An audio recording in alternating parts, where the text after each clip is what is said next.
Hello everyone, मैं अंकित राघव एक बार फिर आपका स्वागत करता हूँ हिस्ट्री की इस क्लास में।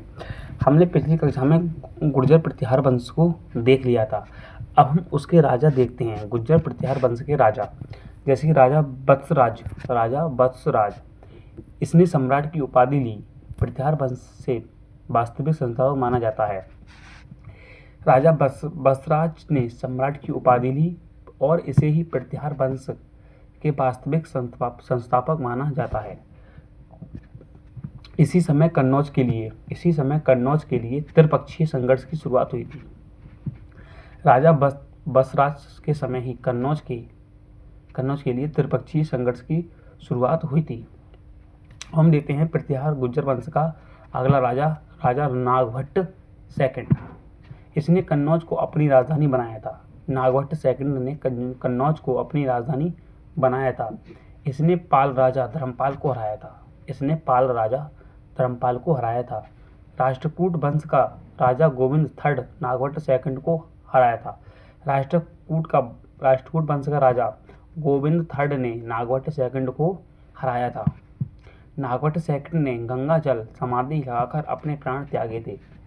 नागभट्ट सेकंड ने गंगा जल समाधि लगाकर अपने प्राण त्यागे थे। अगला राजा है मिहिर भोज या फिर भोज फर्स्ट। एक प्रसिद्ध राजा था। इसने भगवान विष्णु के बारह अवतार की पूजा की थी। मिहिर भोज या फिर भोज फर्स्ट यह एक प्रसिद्ध राजा हुआ था। इसने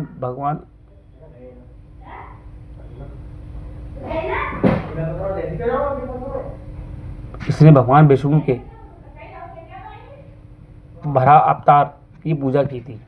इसे राजा को आदि वराह भी कहा जाता है।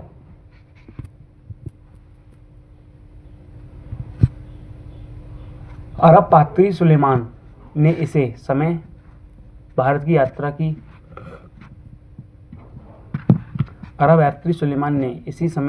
यात्रा की।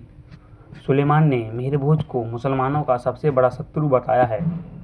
अरब यात्री सुलेमान ने इसके समय भारत की यात्रा की। सुलेमान ने मिहिर भोज को मुसलमानों का सबसे बड़ा शत्रु बताया है। मिहिर भोज के सिक्कों पर बराह का अंकन दिखाई देता है, मतलब विष्णु भगवान के रूप का अंकन दिखाई देता है।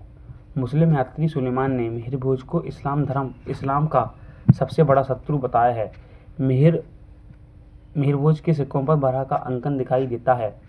मुस्लिम यात्री सुलेमान ने मिहिर भोज को इस्लाम धर्म का सबसे बड़ा शत्रु बताया है। ये था हमारा आज की कक्षा।